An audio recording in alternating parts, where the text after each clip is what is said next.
Possibly the biggest USP for the Xbox brand has been its backwards compatibility program, delivering a solid platform with which to an ever-expanding range of Xbox 360 titles are fully playable on your new console for free and often with improved performance. Now, I have covered a big selection of these titles before when it started. It has been both a commendable addition to the console's arsenal and also offers great value and an incentive to upgrade and not lose access to all your game library. So what does the new shiny X offer up over this? Well, I have more titles in the works, including new original Xbox titles themselves, but not today. Instead, we're looking at a title I covered in depth before when it first hit the backwards compatibility catalogue. You can learn more about the game, the engine and the tech behind it in that video. Here I simply concentrate on what the improvements on the X offers up over the 360 and the Xbox One. This will also be the base you can expect for all backwards compatibility titles on this new premium console. Some, like my forthcoming Mirror's Edge, go above and beyond what we see here, but this will not be the norm.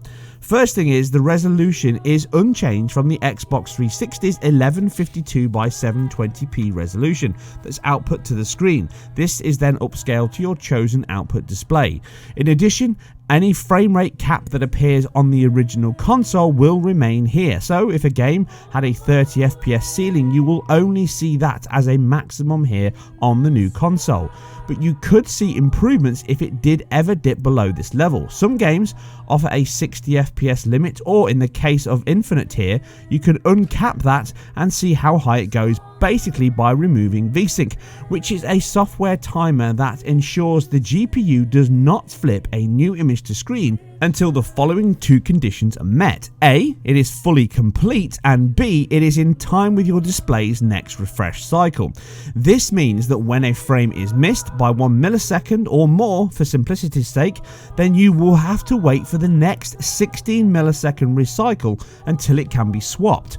Now, turning this off gives you the fastest time a new image can be displayed. Likely, this will result in a partial image of the old one at the top and the new one at the bottom, or even 3 parts of an image at times on the same screen.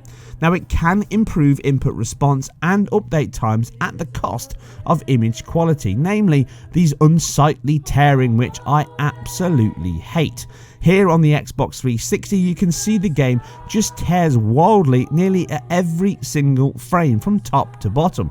But another boost of BC games on both consoles is that Vsync is tied to the operating system display, and as such, by turning it off in the game on these new consoles, you get the benefit of that 60 millisecond new ceiling time, but these are still synced to your display, so no tearing is present. Now, on the Xbox 360, this option is present due to the console struggling to actually hit that 30 FPS ceiling or 33 millisecond time rate itself. Having a dual or double buffered render means the engine can only have 2 frames in flight at once, the one you can see on screen and the one being rasterized to the display at the same time.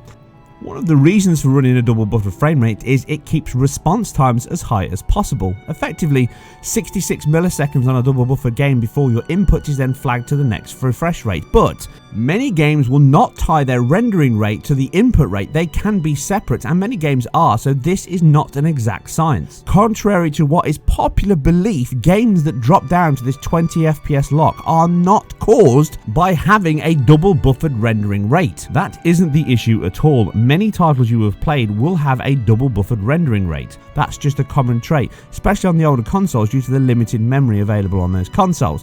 The reason is when they miss their frame rate and they're V-synced, then the only thing they can do is drop to that next refresh cycle because they have no more space left. And the result is that locked 20 FPS or 50 milliseconds because then that's the next refresh cycle because there's no more memory to drive another buffer.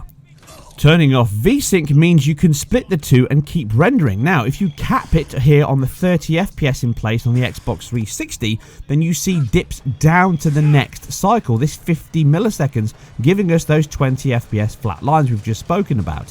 But by turning Vsync off, then this can be flipped partway through and then overridden onto the next frame. This reduces the dips and helps keep performance as high as possible. But Aside some small points, the 360 sticks really into the low 30s during gameplay and cutscenes, even with Vsync off. Now the Xbox One or the Xbox One S here has much more GPU and CPU performance to push beyond these limits, and by unlocking the frame rate cap we get the best of both worlds, higher frame rates and no tearing. It's a win-win. Now this sees a new ceiling of the mid 50s and even 60s, but across general play with the latest version here on both PC consoles, which you can see on screen, we get something into the mid 40s or low 50s, but it's much smoother, cleaner and a faster response overall than the 360, even though these versions now run a triple buffered render rate. Now aside this boost, the Xbox One version is identical bar gamma output differences between all three consoles to the 360, but a faster game on your new console for free is great, and the X goes above and beyond that. First, it offers up much faster loading times due to its large boost in RAM, as it only needs to boost around 500 meg to match the games or the 360 consoles itself, with another frame buffer and the enhanced emulation running in memory, likely not maxing out 1 gig to 1.5 gig. This leaves a stack of RAM left over for games. Because of this, it can now stream more data into RAM rather than pull it from the disk. Just to be clear here, every version running has been installed to the hard drive, including the 360. So you then get a faster than an SSD RAM drive on your Xbox One X that your games can now run from.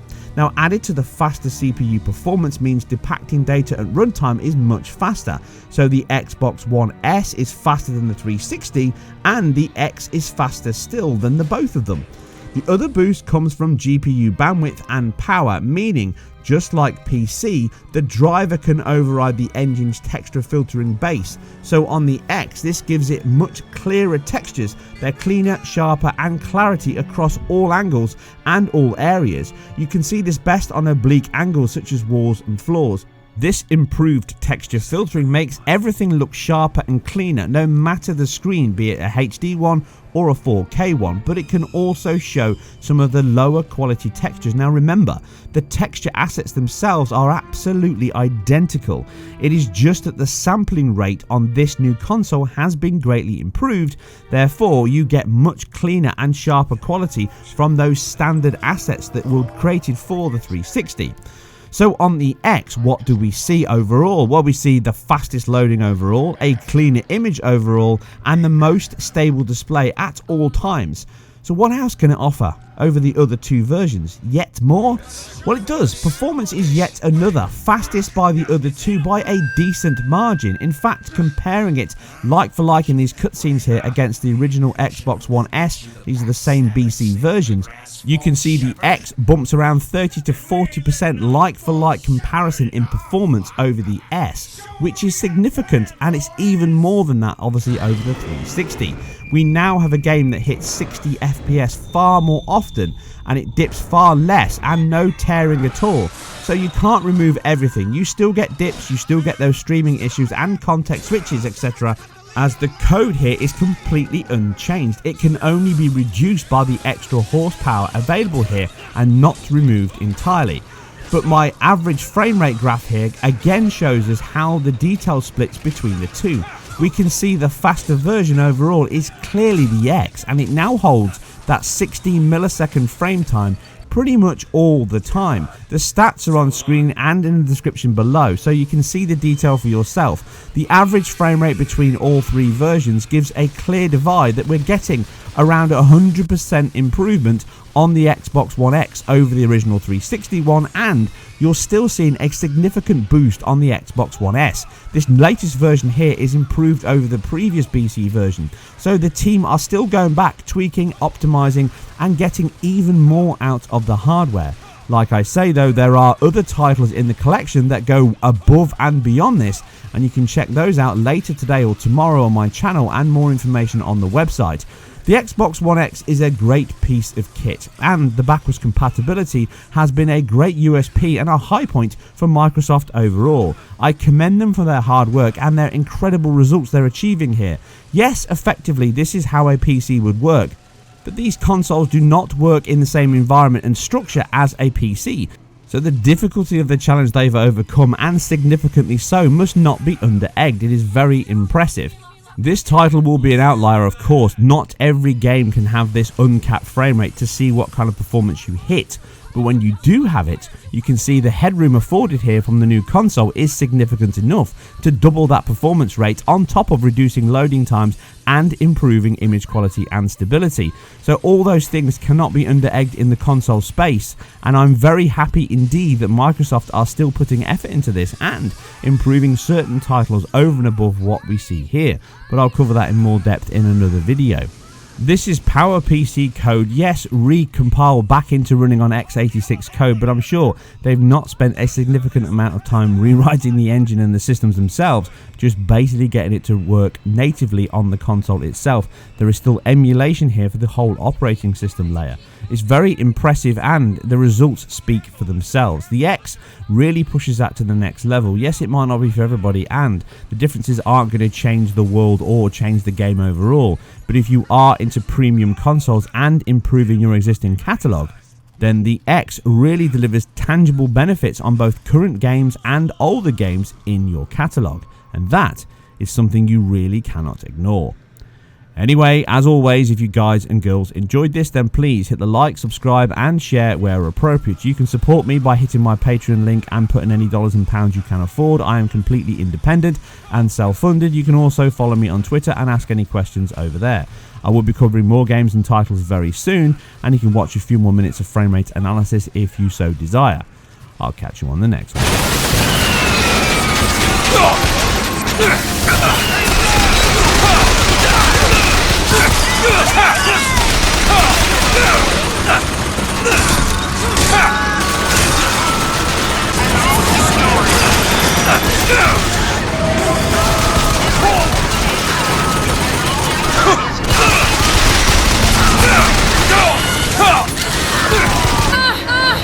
Out of the way, let me try.